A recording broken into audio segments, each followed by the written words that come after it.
Fala aí, irmão Jaquim, como é que você tá, meu amigo? Tudo bom aí? Bom, eu preciso falar rapidinho porque hoje eu tenho gravação no vídeo do irmão Paulo e eu não posso demorar. Você sabe que o irmão Paulo é meio bravo, né? Ó, eu coloquei até uma camisa hoje nova, comprei uma camisa nova, tô todo bonitão aqui. Então, não, futebol vai acontecer na terça-feira, tá? Fica tranquilo. E hoje nós vamos tratar de um tema muito importante. Inclusive nós teremos a participação do irmão João. Irmão João? Pode ficar tranquilo que vai dar tudo certo. Na terça-feira a gente se fala melhor, tá bom? Ih, rapaz, peraí. O irmão Paulo tá me chamando aqui. A gente fala depois, beleza? Vai com Deus, fica com Deus aí que vai começar o vídeo aqui. Ô, irmão Paulo, como é que tá aí? Tudo bom aí? Ó, eu falei pra você que eu ia vir bonito pra esse vídeo aqui. E também peguei minha Bíblia, ó, tô com a Bíblia na mão. Fica tranquilo aqui que hoje eu vou prestar atenção, não vai ter bagunça nenhuma, tá bom? Pode começar o vídeo aí, irmão Paulo, pode começar o vídeo aí. Esse irmão João é uma grande figura. Bora pro vídeo. Algumas religiões ensinam que Maria é uma grande intercessora e mediadora entre Deus e os homens. Outras colocam até Maria como uma divindade que deve ser adorada assim como o Senhor Jesus. Será que é assim mesmo? Maria é intercessora e também é divina?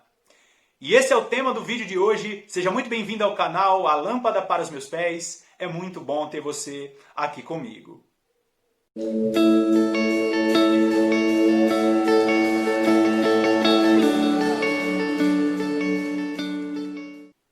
É super importante iniciar dizendo que nós vivemos em um país laico e você tem a liberdade de acreditar no que você quiser.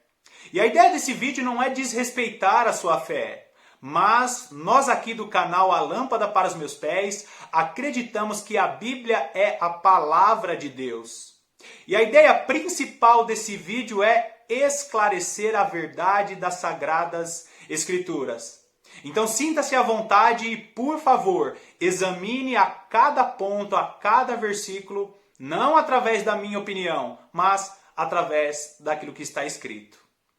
Bom, devemos encarar Maria como divindade ou como intercessora? E olha só o que diz Lucas capítulo 1, versículo 41. Ouvindo esta a saudação de Maria, a criança lhe estremeceu no ventre. Então, Isabel ficou possuída do Espírito Santo e exclamou em alta voz: Bendita és tu entre as mulheres, e bendito o fruto do teu ventre. E de onde me provém que me venha visitar a mãe do meu Senhor? Bom, se você olhar para esse versículo, quando Isabel olha para Maria e diz: De onde me provém que venha me visitar a mãe do meu Senhor? Talvez lendo esse versículo isoladamente, nós acreditemos que Maria era a mãe de Deus. Sendo assim, Maria seria um ser divino.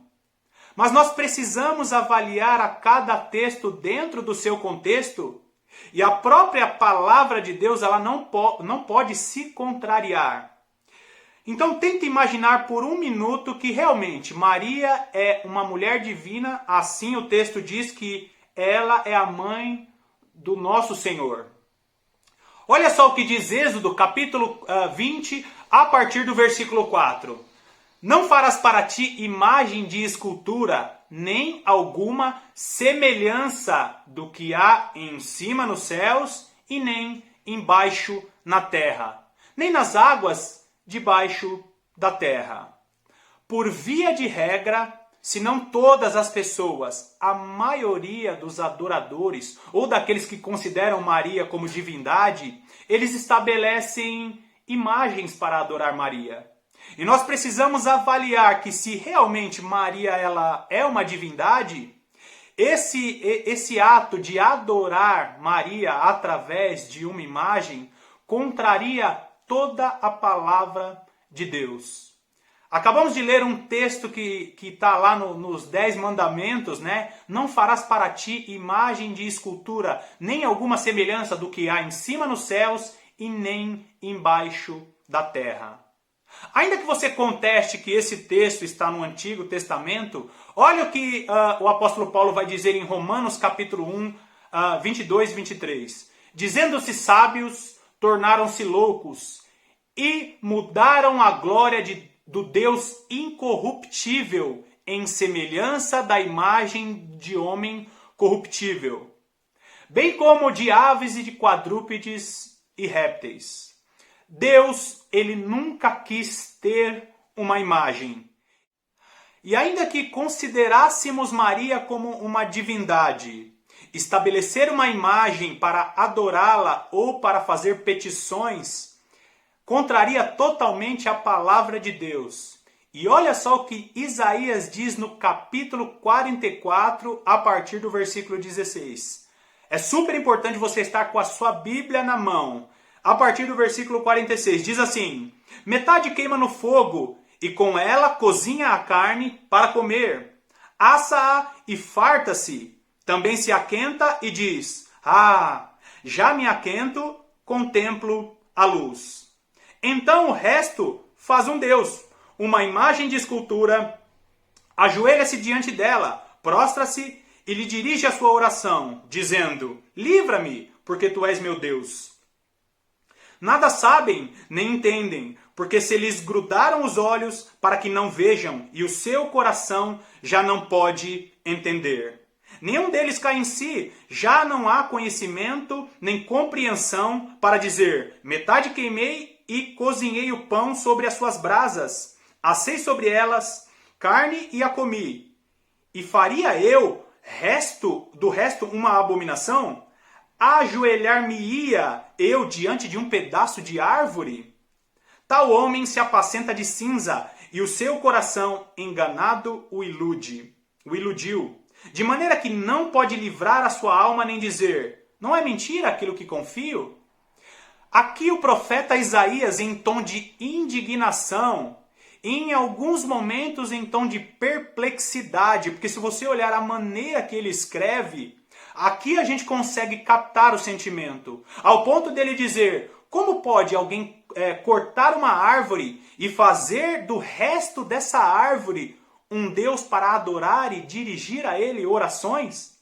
Mas o versículo 18 é muito interessante você entender que nada sabem nem entendem porque se lhe grudaram os olhos para que não vejam.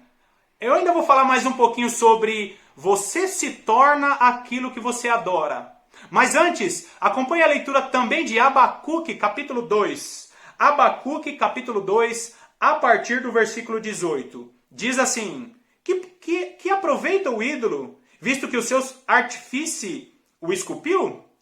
E a imagem de fundição, mestra de mentiras, para que o artífice confia na obra, fazendo ídolos mudos? Ai daquele que diz à madeira: acorda, e a pedra muda: desperta. Pode o ídolo ensinar? Eis que está coberto de ouro ou de prata, mas no seu interior não há fôlego nenhum.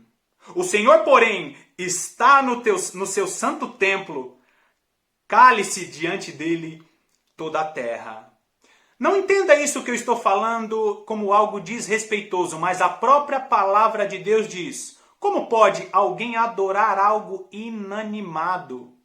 E se você conversar com algum adorador de imagem ou adorador de Maria que estabelece adoração a imagens, se você conversar, essa pessoa ela vai até jurar dizendo que não adora imagens, que presta ali somente as suas orações e por admiração ela está ali na frente daquela imagem. Mas a Bíblia ela é muito clara que não devemos nos prostrar e nem fazer orações a nenhum tipo de imagem. Mas você já parou para pensar? Por exemplo, eu conheço muitas pessoas mesmo, que são inteligentes e elas juram não direcionar as orações ou dizem que não adoram imagem. Todos os dias são direcionadas as orações a essas imagens, mas as pessoas que as adoram dizem que não adoram essas imagens. Até pessoas que são letradas, estudadas, que estudam a própria palavra de Deus, não enxergam os seus atos como adoração. E aí você se pergunta, como uma pessoa tão inteligente como essa, estuda a palavra de Deus, não consegue enxergar em seus atos a idolatria? Mas a própria Bíblia fala sobre o porquê que essas pessoas não enxergam em seus atos a idolatria. Olha só o que diz Salmos, capítulo 115. Acompanha comigo a partir do versículo 4. Diz assim: prata e ouro são os ídolos deles, obra das mãos de homens. Tem boca, mas não falam. Tem olhos, mas não veem. Tem nariz e não cheiram. Suas mãos não apalpam. Seus pés não andam. Som nenhum lhes sai da garganta. Tornem-se semelhante a eles os que o fazem e o quantos neles confiam. Esse texto ele se repete em Salmo 135, a partir do versículo 18. O texto está dizendo que torne-se como eles aqueles que o adoram. Você se torna aquilo que você adora. E isso é muito sério. Quando você, ainda que você seja uma pessoa temente a Deus, se você se prostra diante de uma imagem ou diante de um quadro, de algo inanimado, você se torna aquilo que você adora.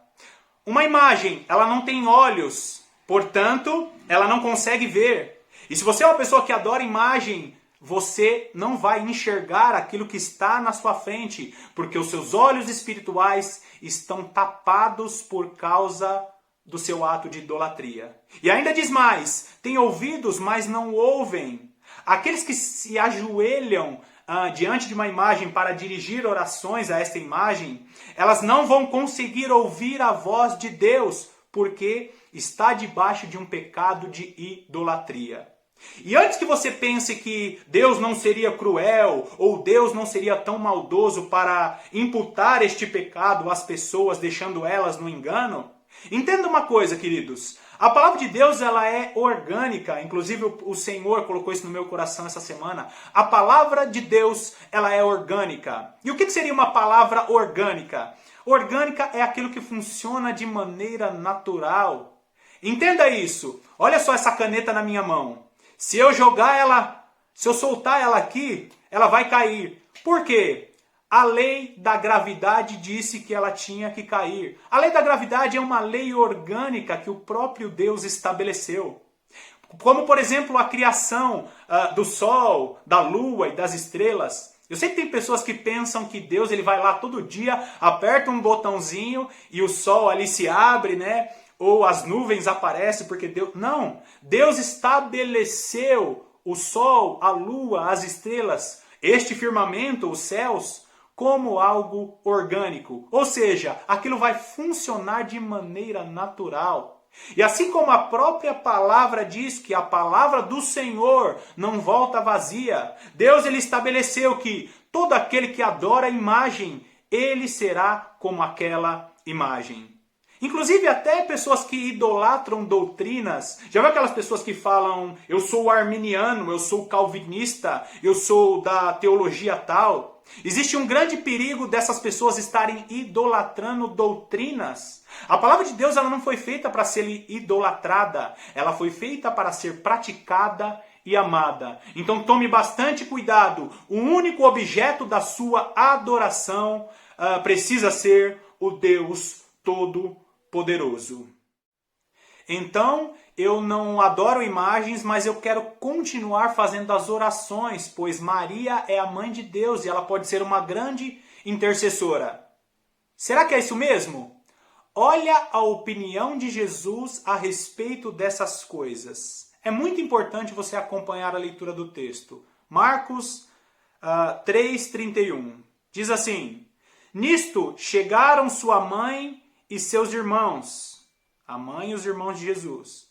E tendo ficado do lado de fora, mandaram chamá-lo. Muita gente estava sentada ao redor dele e lhe disseram: olha, tua mãe, teus irmãos e irmãs estão lá fora à tua procura. Então eles lhes respondeu, dizendo: quem é minha mãe e meus irmãos? E correndo olhar pelos que estavam assentados ao redor, disse: eis minha mãe e meus irmãos.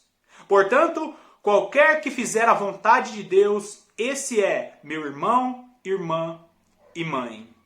Aqui nessa passagem, Jesus não estava desmerecendo Maria e os seus irmãos, mas ele estava dizendo que era mais importante seguir a palavra de Deus, fazer a vontade de Deus, do que ser da própria família de Jesus. Ele diz que aqueles que fizessem a vontade de Deus, esses fariam parte da família de Deus. Então, será que Jesus não deveria tratar Maria com mais respeito, sendo ela aí uma possível intercessora? Vou repetir, ele não estava sendo desrespeitoso com a família, mas fazer a vontade de Deus te coloca em pé de igualdade com a própria Maria, uma grande serva do Senhor, porém apenas uma serva. E olha só, Mateus capítulo 11, a partir do versículo 11, diz assim: em verdade vos digo, entre os nascidos de mulher, ninguém apareceu maior do que João Batista, mas o menor no reino dos céus é maior do que ele. Ninguém apareceu dos nascidos de mulher maior que João Batista. A única pessoa aqui em terra, em carne e sangue, que Jesus exalta é João Batista. Ele não fala de Maria e nem de um outro nome. Ele diz que João Batista foi o maior nascido de mulher. Por que ele não citaria a mãe dele, Maria? Esse é um ponto a se pensar. E olha só, João capítulo 19, a partir do versículo 25, diz assim: Jesus estava sendo crucificado e Maria estava com João ao lado da cruz. E Jesus diz a Maria: mulher, eis aí o teu filho. E a João: eis aí a tua mãe. E o texto diz que João levou Maria para casa e não foi o contrário. Presta atenção, Jesus estava sendo crucificado. Ali eram os últimos momentos da crucificação, do martírio de Jesus. E Jesus ele olha para Maria e fala: eis aí o teu filho. E olha para o discípulo João: eis aí a tua mãe.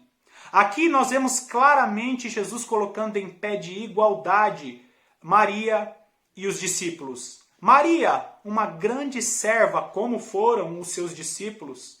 Inclusive o próprio texto fala que João leva Maria para casa. Ou seja, o discípulo João passou a cuidar de Maria.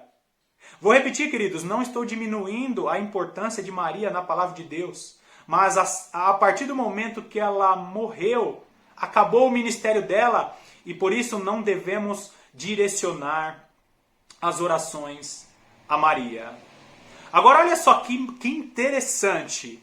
Nós vamos ver o que Maria pensa ao próprio respeito. Está na Bíblia. Está na sua Bíblia isso. Lucas capítulo 1, a partir do versículo 46. E essa oração ela vai até o versículo 55. Inclusive essa parte da Bíblia é também conhecida como o Cântico de Maria. E olha só.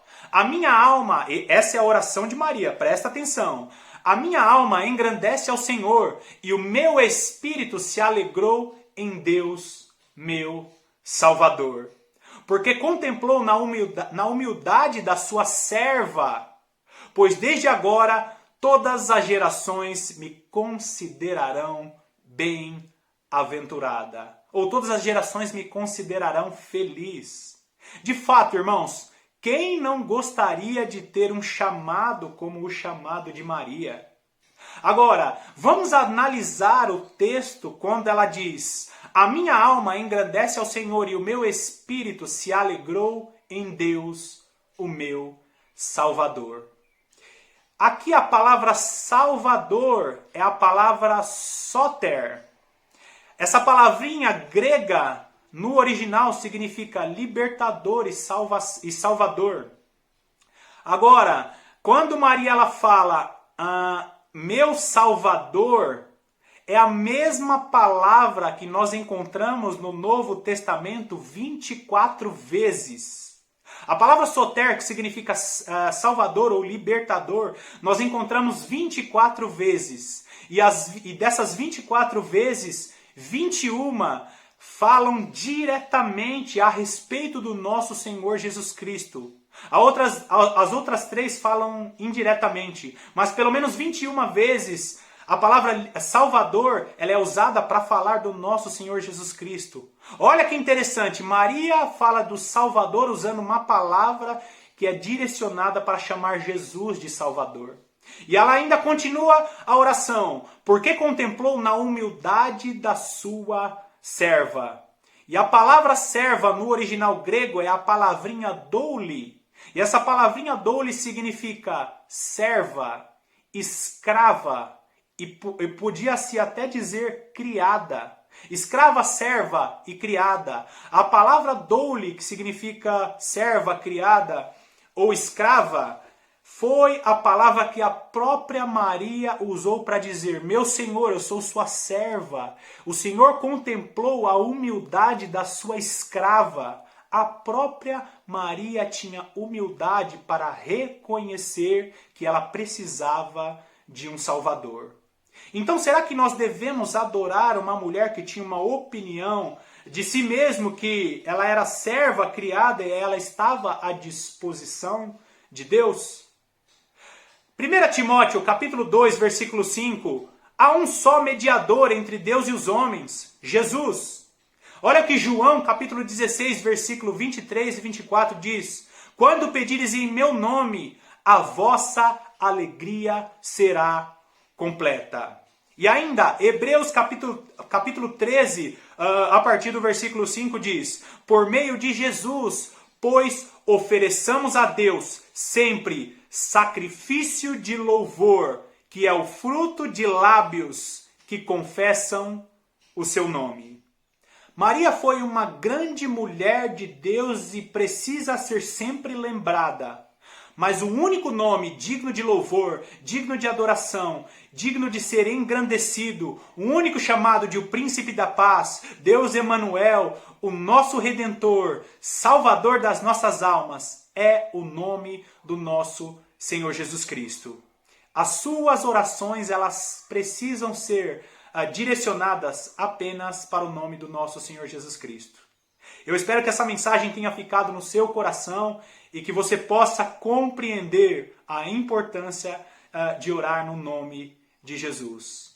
Que Deus te abençoe e que essa seja uma semana rica e produtiva para você. E eu já te peço, deixe o seu like nesse vídeo, se inscreva no canal, ative o sininho das notificações. Apertando o sininho aqui, você coloca para cima e coloca todas ali. Todas as vezes que eu fizer um vídeo novo, o seu celular ele vai receber uma notificação para que você seja edificado com a preciosa palavra de Deus. Que bom que você ficou até o final do vídeo e que Deus abençoe a sua semana.